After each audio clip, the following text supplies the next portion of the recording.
భాష భాష యొక్క నానార్థం జలము, రుచి, పసరు. చీరు చీరు యొక్క నానార్థ పదము యోగ్యం, శ్రేష్టం, క్షేమం. రసము రసము యొక్క నానార్థ పదము పిలుచు, గోరు, చీల్చు.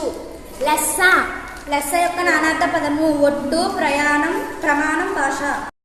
భాష జలము, రుచి, పసరు. చీరు యోగ్యం,